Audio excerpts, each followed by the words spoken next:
আসসালামু আলাইকুম, real village cooking চ্যানেলে সবাইকে ওয়েলকাম জানাচ্ছি।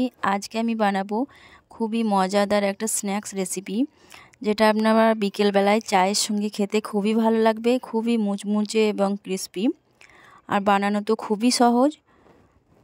তাহলে শুরু করা যাক।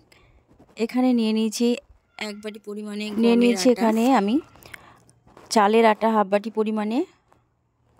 একটা ডিমকে আমি ফাটিয়ে দিয়ে দিচ্ছি, আর দিয়ে দিচ্ছি টেস্ট অনুযায়ী লবণ। এটাকে আমি খুব ভালোভাবে মাখিয়ে নেব। খুব ভালোভাবে ডিম এবং এই ময়দার সঙ্গে খুব ভালোভাবে মাখিয়ে নিতে হবে। চালের আটা এবং গমের আটার সঙ্গে খুব ভালোভাবে মাখিয়ে নেব।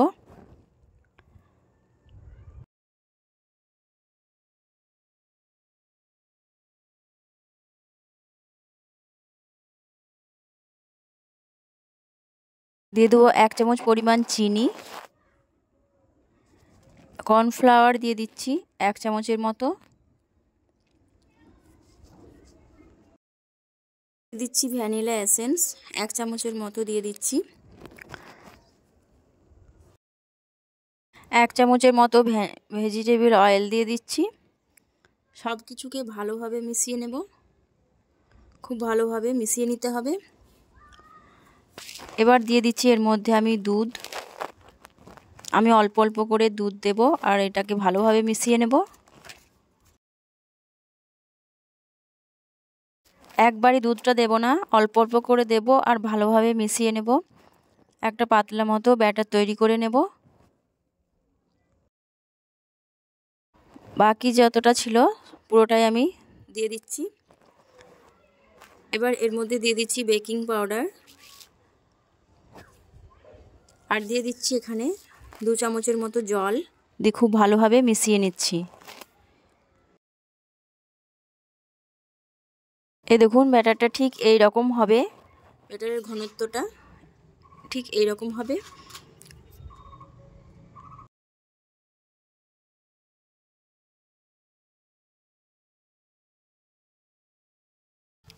এবার আমি একটা গ্লাস নিয়েছি, এর মধ্যে একটা প্লাস্টিক নিয়ে নিয়েছি।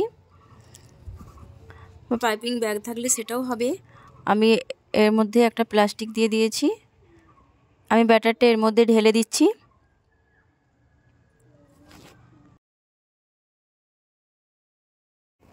এটা মুখটা ভালোভাবে টাইট করে দেব। দিয়ে এক কোনাটা আমি আলতোভাবে একটু কেটে নেব। একটা প্যান নিয়ে নিচ্ছি। প্যানটা গরম হয়ে এলে এর মধ্যে আমি অয়েল ব্রাশ করে নিচ্ছি। খুব ভালোভাবে চারিপাশে অয়েল দিয়ে দিতে হবে। দিয়ে এক সাইড থেকে এইভাবে গোল মতো করে আমি ঘুরিয়ে ঘুরিয়ে এইরকম করে আমি শেপ দিয়ে নেব। আমি যেভাবে দিচ্ছি ঠিক সেই রকমভাবে আপনাদেরকে বানাতে হবে। এর ছিদ্রটা যত সরু হবে দেখতে ততটা শৌখিন হবে এবং সুন্দর লাগবে। দেখুন একটা এরকম ডিজাইন তৈরি হয়ে গেল। কিছুক্ষণ এটা হওয়ার পর এইভাবে করে চারিদিকে এইভাবে দিতে হবে। এই রেসিপিটা খুবই সহজ, আর মাত্র 5 মিনিট হাতে টাইম নিয়ে সহজেই বানিয়ে নিতে পারবেন। এক সাইডটা খুব ভালোভাবে হয়ে গেলে আমি হাতার সাহায্যে তুলে নেব।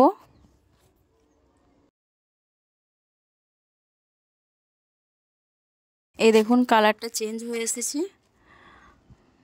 এইভাবে যখন কালারটা চেঞ্জ হয়ে আসবে এক সাইড থেকে হাতার সাহায্যে আমি গোল করে রোলের মতো করে নেব।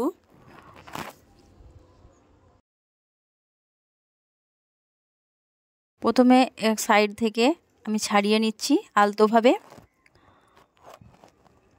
এই দেখুন সহজেই উঠে চলে আসছে। এবার এক সাইড থেকে আমি রোলের মতো করে নিচ্ছি। হাতের সাহায্যেও আপনারা একটু করতে পারেন এইভাবে। এই দেখুন সহজেই রোলের মতো হয়ে যাচ্ছে। খুবই মুচমুচে এবং ক্রিস্পি।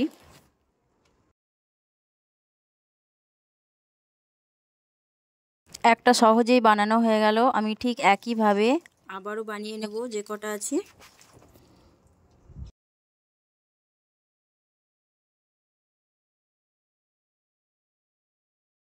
দিয়ে দিলাম অয়েলটা একটু ব্রাশ করে নিচ্ছি। এবার ঠিক একইভাবে আমি দিয়ে দেব এইভাবে গোল গোল করে।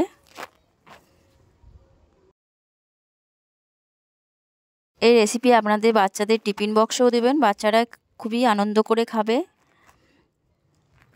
খুবই টেস্টি রেসিপি একটা।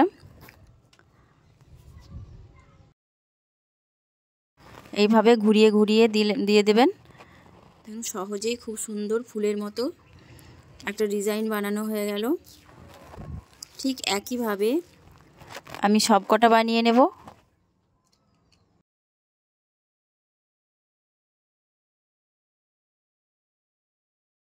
এটাকেও তুলে নেব, একটা প্লেটের মধ্যে আমি সার্ভ করে নিচ্ছি।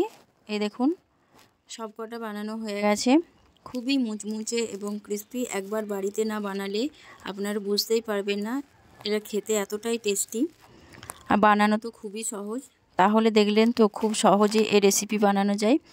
আমার এই রেসিপি আপনাদের কেমন লাগলো অবশ্যই কমেন্টে জানাবেন। ভালো লাগলে চ্যানেলটা সাবস্ক্রাইব করবেন নতুন নতুন রেসিপি পাওয়ার জন্য। আপনার বিকেলবেলায় চায়ের সঙ্গে খেতে খুবই ভালো লাগবে, বা যে কোনো টাইম শুধু মুখে খেতে ভালোও লাগবে। তাহলে ঝটপট দেরি না করে আপনার এই রেসিপি বাড়িতে বানিয়ে ফেলুন। আর কেমন হয়েছে অবশ্যই কমেন্টে জানাবেন। আজকের মতো রেসিপিটা এখানেই শেষ করছি।